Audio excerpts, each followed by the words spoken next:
Intégral Placement, 10h midi, 100% placement.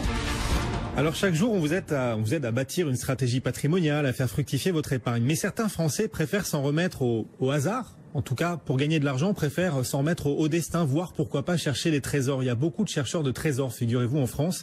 Et l'un d'eux vient témoigner. Il s'appelle David Cuisine, prospecteur passionné et rédacteur du bulletin Le Fouilleur. Bonjour. Bonjour messieurs. Consacré donc, en tout cas passionné à la recherche de trésors. Et ce blog Le Fouilleur, ce bulletin Le Fouilleur, il s'adresse à tous ceux qui souhaitent s'enrichir en découvrant des trésors, c'est ça? S'enrichir, oui, mais pas forcément au terme où vous l'entendez. D'abord, la détection de loisirs, c'est un enrichissement culturel. Vous allez trouver des découvertes plus ou moins rares, mais qui ont déjà une valeur culturelle. On s'enrichit culturellement, on est en contact avec la nature, on est utile aussi parce qu'on peut faire avancer la recherche archéologique, on dépollue et on cultive son corps, donc c'est un très bon loisir. C'est gagnant, gagnant, gagnant. Alors, chercher un trésor, ça fait gagner tout le monde.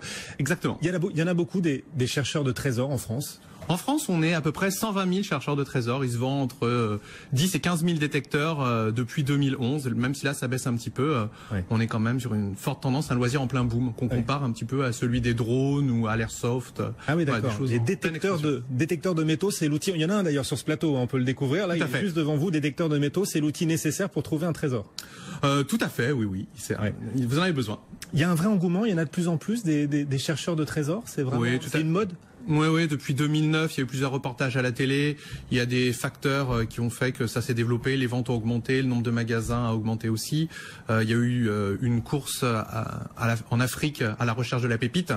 Donc, il faut savoir que les deux plus gros fabricants mondiaux sont mis sur ces marchés. C'est des fabricants américains.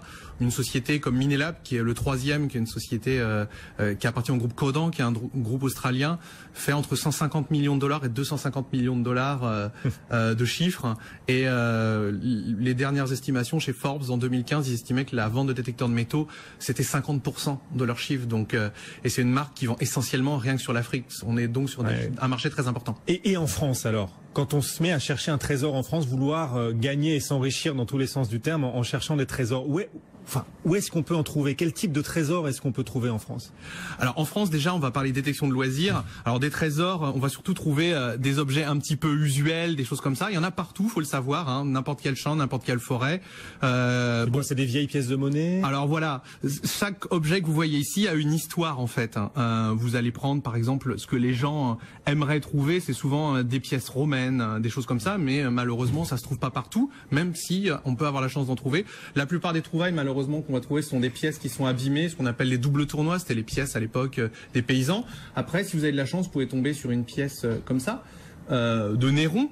Alors, pièce de Néron. Voilà, Néron, l'empereur Néron, qui a mis le feu à Rome, et son successeur Vespasien a essayé de la reconstruire. Il a fait des choses assez intéressantes. Et à chaque fois, le but du jeu, c'est de partir d'un objet et de retrouver son histoire. On va prendre l'objet, on va le nettoyer, on va essayer de reconstituer le contexte qui va avec l'objet. Et ça, c'est absolument passionnant. Et c'est aussi comme ça qu'on parvient à valoriser l'objet. On est dans Intégral Placement. Ça rapporte combien? Combien vaut une pièce, là, par exemple, une pièce romaine comme celle que vous nous avez montrée, ou une pièce mérovingienne qu'on pourrait trouver, je sais pas, au détour d'une forêt, sur une plage? Alors la valeur, ça dépend de l'état, ça dépend de la rareté, bien entendu, comme tout. Et là, on est plutôt dans la numismatique et pas trop dans la détection. Je tiens à le préciser. On fait pas ça pour l'argent, mais pour répondre à votre question, prenons par exemple cette pièce-là. C'est une pièce d'Henri de Lancastre, Henri V. Donc c'est la bataille d'Azincourt, par exemple. Donc je reviens toujours à l'histoire. Une pièce comme ça est très prisée, parce que déjà c'est de l'or, c'est rare, elle est magnifique. Donc c'est une pièce qui vaut plusieurs milliers d'euros, en effet. Mais je répète encore une fois, c'est surtout des pièces comme ça qu'on va trouver, des savonnettes qui n'ont aucune valeur faciale, mais qui ont une grande valeur historique.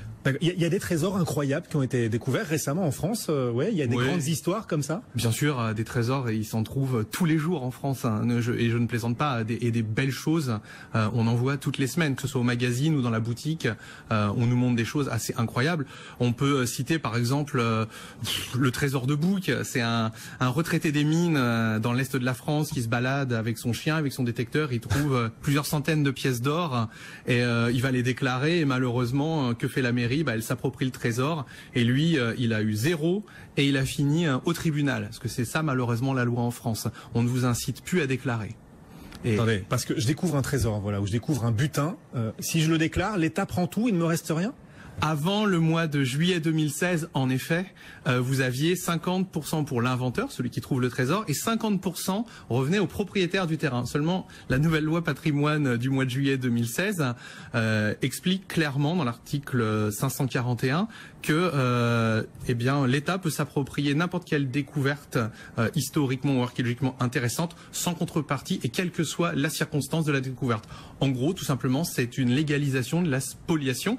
Alors, il faut savoir que le Conseil économique et social a donné un avis très défavorable à cette mesure en disant que si jamais vous faites ça, il n'y aura plus aucune déclaration. Donc, grosse perte pour les archéologues. Parce que les archéologues, ce qui les intéresse, c'est pas l'objet, mais encore une fois, son contexte et l'information. Il y a eu tout ça, ça a été filmé pendant les commissions. Les archéologues ont dit attention, il faut pas faire ça.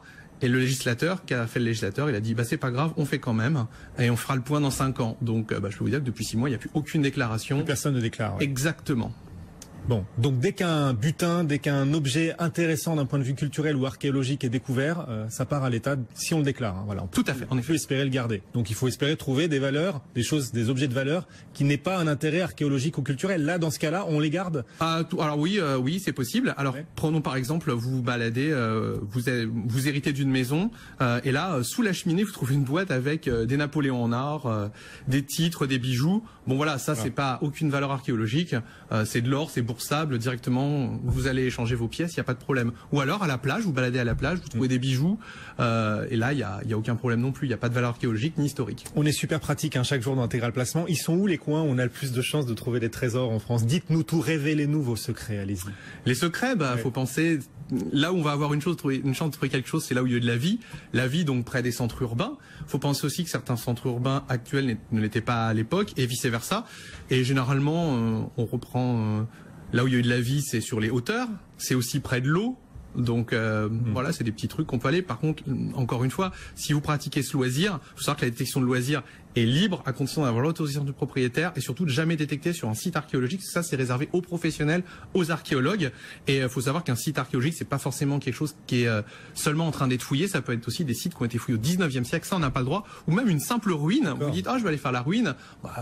On se dit, on va aller faire la ruine. Ou alors on voit sur une carte, tiens, quand César, il y a eu César. Bon, ça veut rien dire du tout. On va y aller. Ça, c'est complètement interdit. Faut aller au hasard. Et je vais vous dire quelque chose. Les plus belles trouvailles qu'on voit sont avec des détecteurs pas chers du tout. Et ce sont des débutants qui les font parce qu'ils vont au hasard, là où des prospecteurs expérimentés n'iraient pas.